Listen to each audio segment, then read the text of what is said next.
What's up? What's up? This your boy JG back with another video on music tips and reviews with JG. If you haven't subscribed to my channel, please press the subscribe button below this video so you'll be updated on all my latest content. Alright, let's get to it.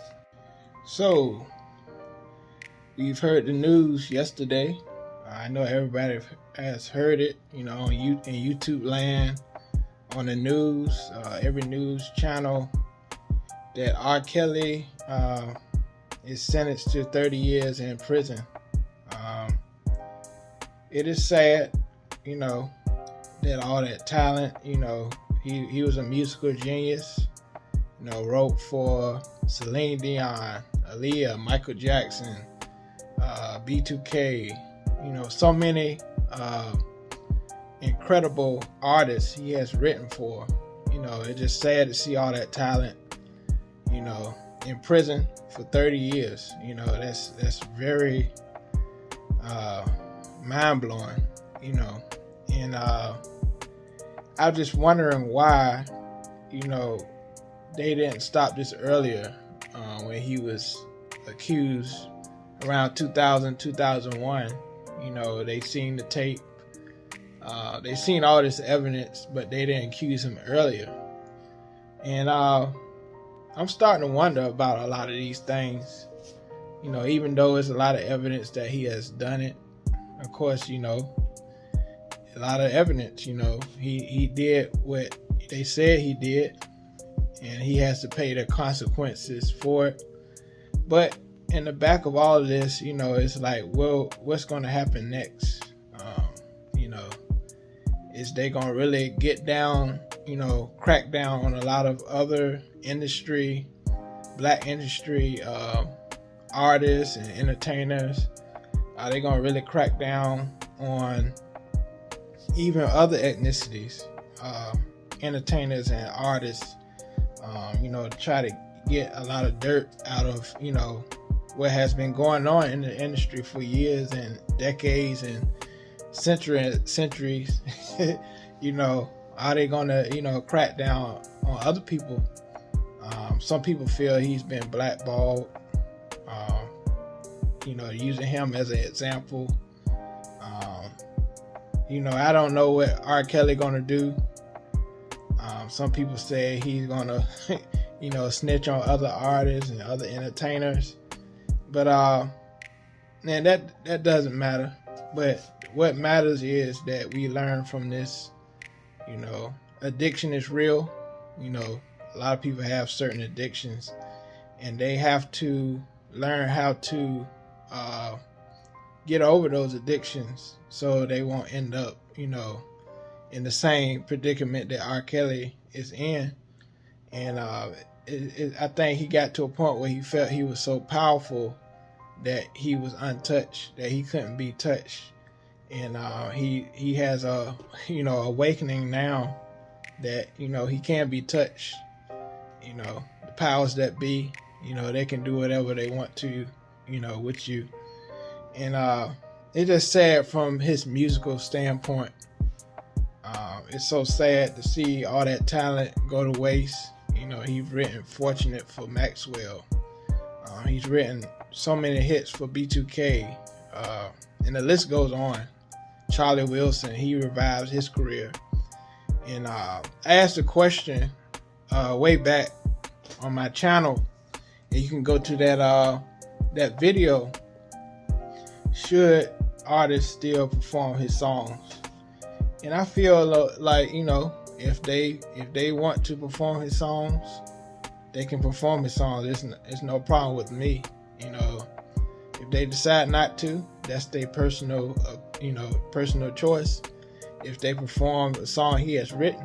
But I think we must separate the music from what he's done. The music genius from the monster, that was behind closed doors. I remember in 5th grade we sung I Believe I Can Fly, and it was so inspirational. I felt so much inspiration from that song. I Believe I Can Fly. It was in Drumline. It was in, I bet like 90% of y'all who graduated from elementary school, high school, y'all play I Believe I Can Fly. So that part, that music, it doesn't have nothing to do with, what he did behind closed doors. Everybody has to agree that he was a musical genius. He was. But it just sad, like I keep saying, all that talent, 30 years in prison. And I respect, the females that came forward during the case, during the verdict. They had them speak, in front of everybody outside of the courtroom, how they felt about, what happened. And they were happy. And I think they represented themselves well. They said how they genuinely felt.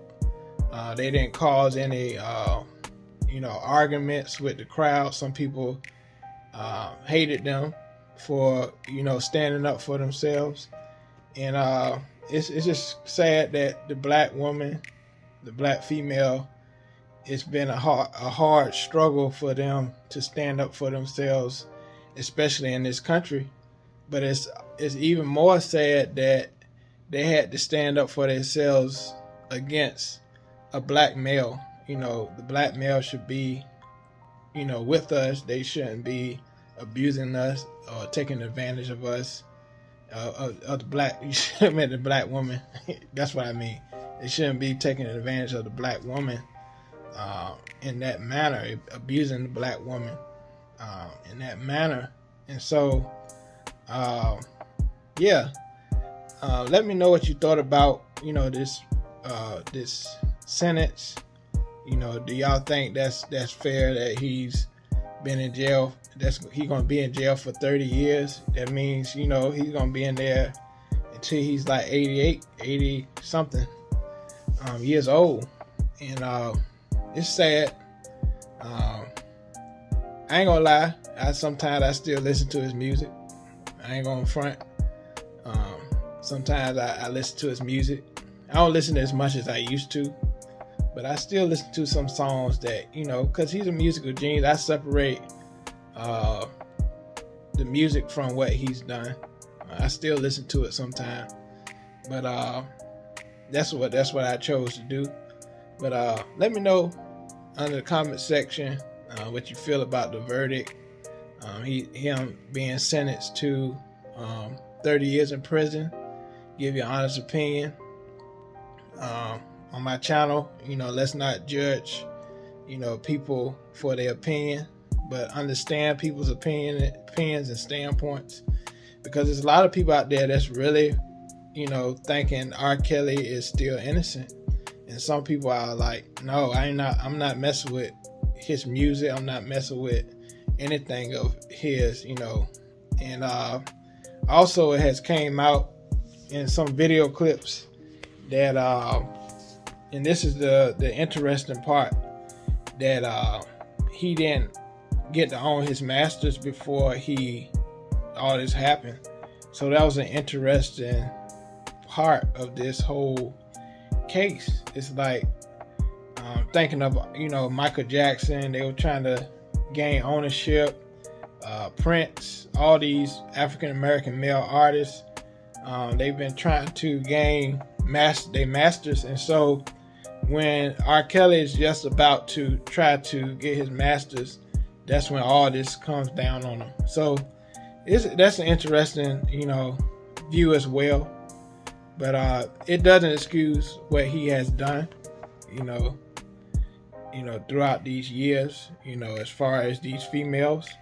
So like I say once again, if you have a comment, let me know. This is an interesting thing that's just been going on, but sad. So this has been another video from your boy JG. Please subscribe to my channel. All right, peace.